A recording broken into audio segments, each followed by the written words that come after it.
The rage virus has mutated from the perspective of the audience to something far more relatable to us. The emphasis shifted to something audiences actually enjoy.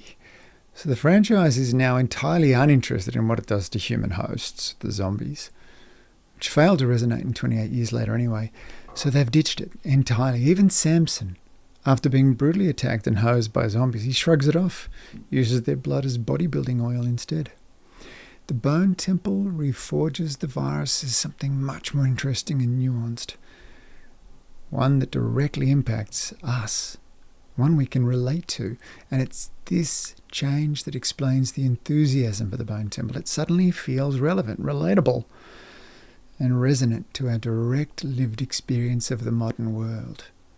So the rage virus in the film is made all but invisible, shelved. In its place, the film depicts the impact of this new virus on generations Boomer, X, Y, and Z. Its main focus, two millennials, Jimmy and Samson. One has the virus and the other is exploiting the virus. One's an addict of the virus and the other is an influencer of the virus, which should clarify what the new focus of the virus has become and why audiences are actually feeling like this film is about them this time. Now, the title of the film, The Bone Temple itself, well, that holds the key to understanding how society might change to address the problem this new virus is causing us. First, some proofs. The soldier in 28 years later shows Spike, his ex-partner, on his phone. Now, what is Spike's concern? What conclusion do you draw about Alex Garland's feelings towards social media based on that? Second, in a word, Teletubbies. So here's a zombie franchise that has Neo-Tubbies roaming around recreating their leader's childhood nirvana. A Clockwork Orange is the source material for the gang, but the media theory Garland employs is a much more recent body of work on millennial behaviour growing up, watching the Teletubbies. So here's the order we'll use to reveal the real intent of this film. Boomer, Millennial, Gen Z, and finally Gen X. Boomer is Dr. Kelson. Let's perform the checklist. House of his own, free university education, work, unfazed by fashion faux pas, isolated island to his own, exploits Big Pharma to quash dissent, use of irony. So we're talking Ray Fiennes here. He elevates this film significantly through his downplayed, understated irony, and it elicits many of the film's gentler moments of beauty and humour.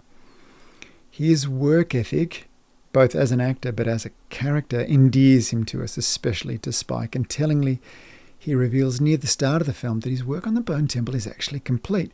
Now, this creates a vacuum for the audience that must be filled, and it becomes the film's central concern. He is Rafiki, the spirit guide. He's the Diablo 3 witch doctor with that blowpipe. He sees what must be, and he's entirely unafraid of the virus. The virus, through Kelson, it fades into irrelevance, and it's not just that he beats the virus, he just comes to ignore it. And we follow. His initial objective is the Bone Temple itself. It's Stonehenge, obviously enough, a pagan place of worship, ritual and ceremony, and of cultural safekeeping. Kelson's intent is simple. When the human race rebuilds itself, it does so with one focus: to remember. And memory, yours, mine, Samson's, this is exactly what's being threatened in our modern techno-social obsessions. 2. The millennial influencer Jimmy. Jimmy is a cosplaying millennial social media virus influencer. Here's the checklist. He's blonde, he's charismatic, he's semi-educated, exploitative, he recruits Gen Z followers, and above all, he's a Scot. He doesn't have the virus, but he uses the virus to make a killing. Now, given money is irrelevant, his power lies in his ability to actually influence people to do his bidding, or to endure diabolical suffering before gruesome death. He recruits followers like old-day religions did, and he exploits them to punish those who don't have the virus, forcing them to either abandon their safety in non-virus land, as he does to the pregnant woman Kathy, or to die. So how do we understand him? By the references the film makes. He knows religion and he knows TV. He's also perverse, through no real fault of his own, argues the film, making him far more dangerous than a rage virus host. Again, backgrounding the zombies. He knew life before the apocalypse as well, and his memory of that time is vital to his character. So Millennial 1 is built around this idea of memory before the virus, directly impacting his actions now. Let's do the same for Millennial 2, which is Samson. Samson is the perfect millennial. He was on a train, which is romantic. And the point is his family was out and about doing things. He was reading a magazine, which is romantic. And the point is he was provided with challenging intellectual content by his family, not just like a video game. He was reading about the moon, which is highly romantic. For one, the moon's about the most romantic thing we've got left, despite the mining that's soon to begin. And secondly, it still looks cool behind moving clouds. It's also a science magazine. Now, this is kind of the real romance. This boy of science on a family day out in the countryside, having gotten there by train, was doing the opposite of Jimmy, who was watching Teletubbies. Samson's our romantic. He's our visionary, our leader, our victim as well, our sacrifice. He's the loss, and he's our alpha. He's the young audience of this film. And this is why the film's having an impact, in my opinion, because here you are in the modern world, says the filmmaker, just like Samson. Take a good look at yourselves, says the film. Stripped of clothes, identity, dignity, civility, future, birthright, opportunity, and honour. You are. Samson is a zombie. Now, what has forced you to become this unthinking, unfeeling savage? Well, let's go there, shall we? If we analyse the way Samson's created in this film, we can clearly see the sympathy of the story shifts away from Spike. Spike's just a sweet, innocent, curious Gen Alpha who wants to understand the world better. But Samson's curiosity has him chasing the moon. Now, that's the millennial future right there. And then the virus hits. Friendster is launched, and Samson now becomes death, corruption, mindless, soulless, and entirely deprived of his rightful place in the world. He was to be our successor, our better, our beloved, our champion. And herein lies the tragedy of the film, the death of the millennial dream. The film dares ask just how we, the elders, have squandered the inheritance that was rightfully the millennials. Samson, in the second half, becomes our Renaissance man. He feels the wind, he gazes outwards, he roams, he listens to the chirrups of rivulets in the stream, he tastes the blackberry. He adorns a simple garment, finally, to protect his growing modesty, and once again in the film's most endearing moment, he looks up and begins to chase the moon once more. A triumph of symbolic beauty, Samson is granted citizenship into the new world being created by Dr. Kelson as a person of importance. He's treated with love and significance. He's the one for whom the place is being constructed. Surely this is what the millennials hope for. Kelson treats Samson with patience and with a platonic reverence, and in him, Kelson finds a new home for his dream, now that his bone temple is complete. Kelson the boomer dreams life again into the young, giving them a future and enshrining their new language in memory, for the language is born in the shadows of the bone temple, a new language of memory, not to be forgot.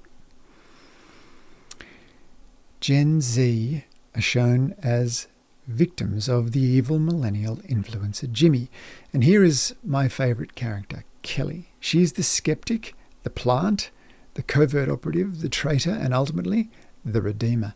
It's she who brings the film to its climactic moment.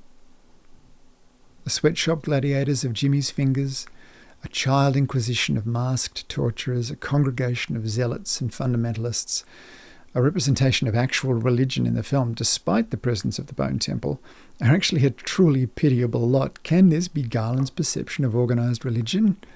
Certainly were he raised in religious institutions, we may be witnessing echoes of the ceremonial denigrations many of us endured. Gen Z are all physically scarred, Their forced devotions are etched into their flesh. They're abused and desensitized to within the final fragment of their sanity. They are all Jimmy, for symbolically they're all part of the one hand, each reflecting their actions back to the controlling puppet master, who vicariously gets to witness the diabolical violence he ironically refers to as charity. They even have to use his name, so incapable of having their own identity are they. Now, they haven't caught the virus, but instead they're all instruments of its manifestation. Jimmy's on a mission to cure the virus by appeasing, like the Aztec Montezuma, his deity, Old Nick, through blood sacrifice. And so Gen Z are merely pawns at the end of this string. They must follow the millennials, says the film, or they will be punished in ways they know they're not ready for. A fascinating insight provided by the film. Gen Z know they shouldn't be doing this, but the millennial leaves them with no power. They must attend him or face a public reckoning at the hands of the influencer himself. Sound familiar? They're a mindless lot portrayed as being far more insidious and perverse than the zombies, all except one, Kelly, with the redemptive arc. She's given the film's hardest task. First, she must work it out for herself, because no one's helping her, and then she must kill Kaiser Soze. Her wide eyes are deliberate and exploited, for she sees clearly. The camera often captures Kelly looking wide-eyed, but not in alarm, in clarity, in perception. Now, when we finally learn that she's onto Jimmy's shenanigans, regarding the veracity of his statement that Kelson is Old Nick, she reveals she can use her eyes, and she's done so to evaluate Jimmy's reaction as he looked through the binoculars as fake. Kelly's trust in her own perception, her use of her own mind, her clarity of vision, an innate trust in one's own judgment without requiring to confirm from another, without requiring an AI check, without just checking. This is the film's source of redemption.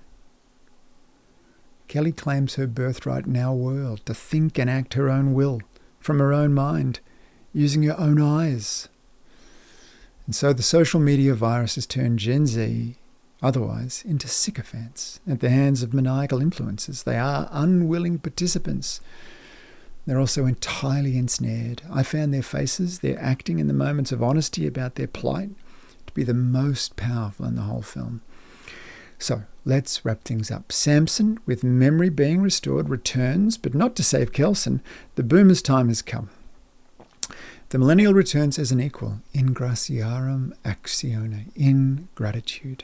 He thanks Kelson, speaks his name. He inherits without waiting too long, and may even come to enjoy Duran Duran. The Bone Temple has its new curate. At last we come to Gen X, our Hollywood ending, where Cillian Murphy's star power radiated so forcibly it wrapped my goofy face in a smile and made my heart all aflutter. And then reality set in. The original Jim has become a 1990s-style schoolteacher. Pretentious, boring, but well-intentioned, articulate, but predictable. Ever so convinced by the sound of his own voice. I mean, it's unbelievable, really. Where do they get this stuff? And the final scene is given to the memorization of boring political facts. I wonder why. Facts which many old people would know. And Cillian Murphy makes his argument for the origins of the Second World War. And inside my head, I found myself ticking an abstract checklist to see if I agreed with him by relying on my own memory. The production team here is being a little pedantic. They make their case a little too pointedly, but it confirmed to me their ideological agenda. The Weimar Republic is less interesting than the Teletubbies. So, to the new agenda of the franchise, don't be a Teletubby, and if you catch the virus, your old self will still be there, waiting to reclaim. Forget the technology, unless it's a record player. Get together in person, learn to dance. Listen to each other and remember the story you're being told, or you'll end up a zombie, a fake, a soulless husk. We listen and we remember, and that's what's real. And that's who we are, says the film. Says Boomer Kelson, says Garland, the Gen X writer, says Nia DaCosta, the 36-year-old millennial, who's made a contribution to my own happiness at the start of 2026. And to her, I say, I for one will remember your story. I mean, This is just a zombie flick. But it resulted in a great conversation I had with my own Gen Z son after we watched it, and he helped me come up with this little ditty. Now that means something, right? That means everything, for as Kate Blanchett says in The Fellowship of the Ring. And let's all be thankful that someone remembered to document their memories of surviving the Great War, some things which should not have been forgotten were lost.